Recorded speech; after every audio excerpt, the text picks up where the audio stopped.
आपने दुनिया के बड़े बड़े साम्राज्यों के किस्से सुने होंगे।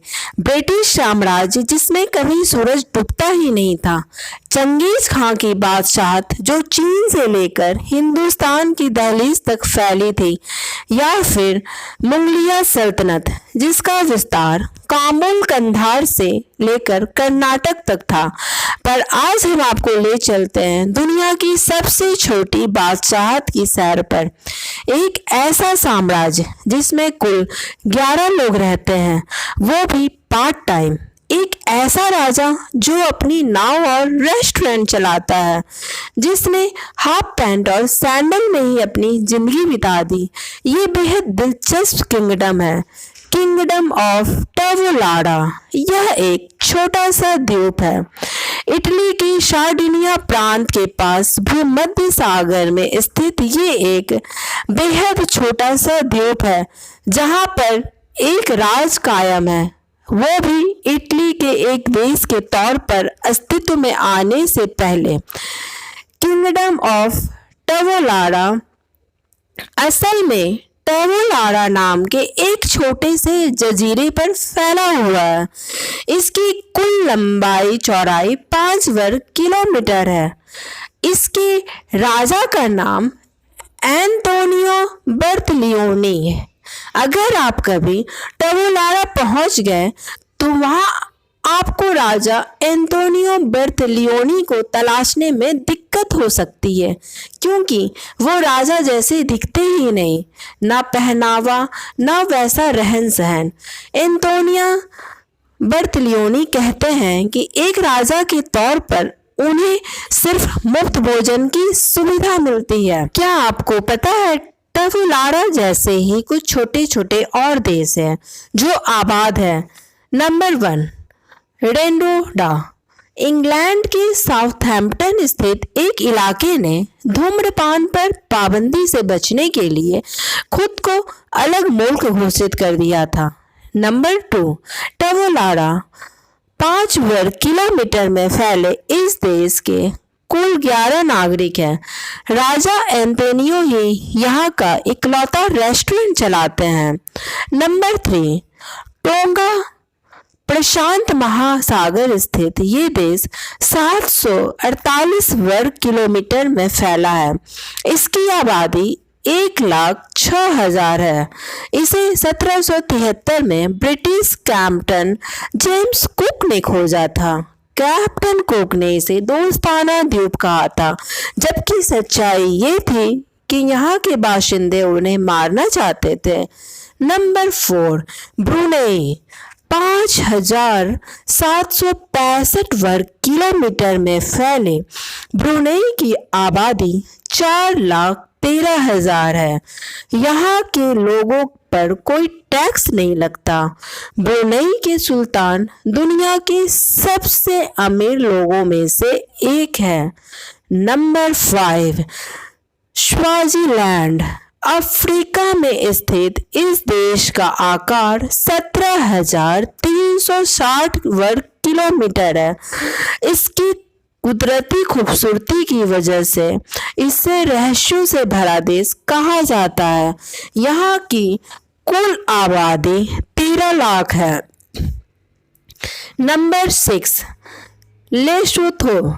दक्षिण अफ्रीका में बसा ये देश 30,000 वर्ग किलोमीटर में फैला है। ये समुद्र तट से काफी नीचे इलाके में बसा है। इसकी आबादी करीब 20 लाख है। अब हम बात करते हैं किंगडम ऑफ टवोलाडा के बारे में। हम बात करते हैं किंगडम ऑफ टवोलाडा। आज के दौर में एक द्वीप पर बसे एक साम्राज्य की बातें मजाक लगेगी, मगर यहाँ के बाशिंदे और राजा एंटोनियो बर्तलियोनी इसे लेकर बेहद गंभीर है। पूछे जाने पर वो कई पुश्तों का इतिहास बताते हैं। एंटोनियो बर्तलियोनी के मुताबिक उनके परदादा के परदादा गुसेप बर्तलियोनी 1807 में 2 बहनों से शादी कर इटली से भाग आए थे। उस वक्त इटली एक देश नहीं था, बल्कि इसका सार्डिनिया सुबह एक अलग साम्राज्य के तौर पर आबाद था। यहाँ 2 शादियाँ करना गुनाह था, इसलिए गुसेप बर्तलियोनी भागकर इस द्वीप पर आकर बस गए। वो जेनोवा शहर के रहने वाले थे। गुसेप को जल्द ही इस द्वीप पर रहने वाली सुनहरे दांतों वाली बकरियों का पता चला। ये दुनिया में अपनी तरह की इकलौती बकरियां हैं। जल्द ही इन बकरियों की चर्चा इटली तक पहुंच गई। सार्डिनिया के राजा कार्लो अल्बर्टो इन बकरियों को देखने और इनका शिकार करने के लिए टवोलारा द्वीप पर आए। ये बात 1836 की है। गुसेप के बेटे पाओलो ने कार्लो अल्बर्टो को इन बकरियों के शिकार में मदद की और पूरा द्वीप घुमाया। एंटोनियो बताते हैं कि जब सार्डिनिया के राजा अल्बर्टो उनके द्वीप पर पहुँचे तो उन्होंने कहा कि वो सार्डिनिया के राजा है। इसके जवाब में उनके परदादा पाओलो ने कहा कि वो टवोलारा के राजा है।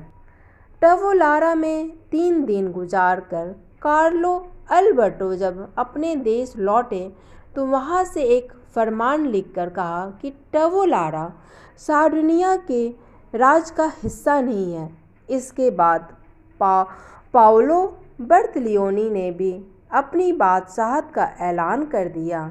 इस द्वीप पर उस वक्त कुल 33 लोग रहते थे, तो पाओलो उन 33 लोगों की राजा हो गए। पाओलो ने मरने से पहले एक शाही कब्रिस्तान बनवाया। उन्होंने वसीयत की कि उन्हें जब दफनाया जाए तो उनकी कब्र पर एक मुकुट लगाया जाए। दिलचस्प बात यह है कि पाओलो बर्तलियोनी ने जीते जी कभी मुकुट नहीं पहना था। बाद के दिनों में टवोलारा के राजाओं के किस्से पूरे भूमध्य सागर में फैल गए। कई देशों के राजाओं के साथ टवोलारा के राजाओं ने समझौते भी किए। इनमें से एक इटली के संस्थापक कहे जाने वाले गुसेप गैरिबाल्डी भी थे। उस वक्त के सार्डिनिया के राजा विटोरियो इमैनुअल द्वितीय ने तो 1903 में टवोलारा के साथ शांति समझौता भी किया था।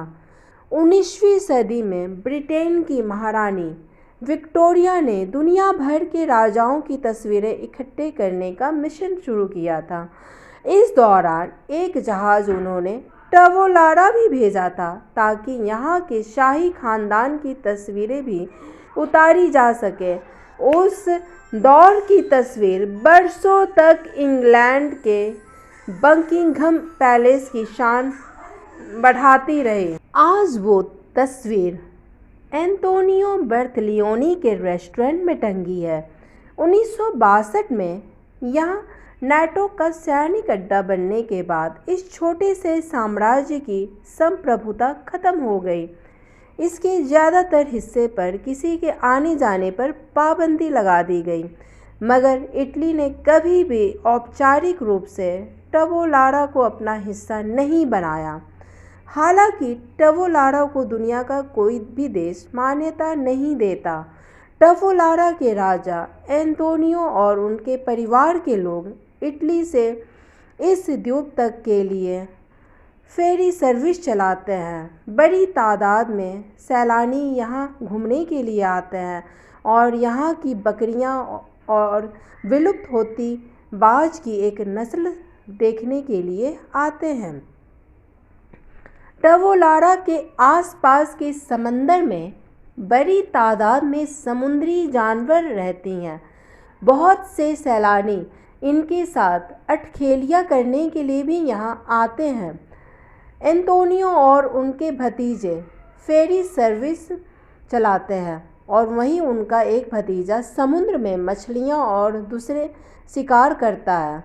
इन जीवों को फिर द्वीप पर स्थित इकलौते रेस्टोरेंट में पकाकर सैलानियों को परोसा जाता है। एंटोनियो कहते हैं कि टवोलारा पर राज करना खानदानी पेशे जैसा है।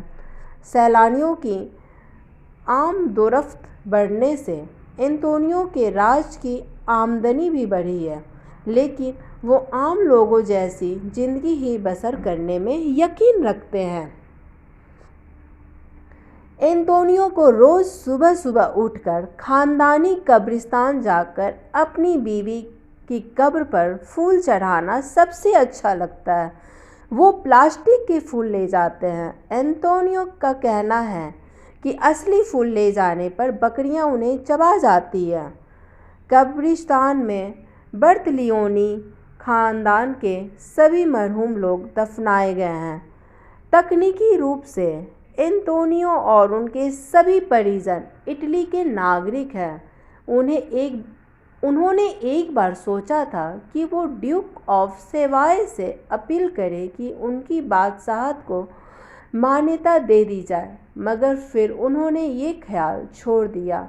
एंटोनियो कहते हैं कि जब हमारे पास महल के तौर पर इतना बड़ा द्वीप है तो फिर बाकी औपचारिकताएं ज़रूरी नहीं हैं।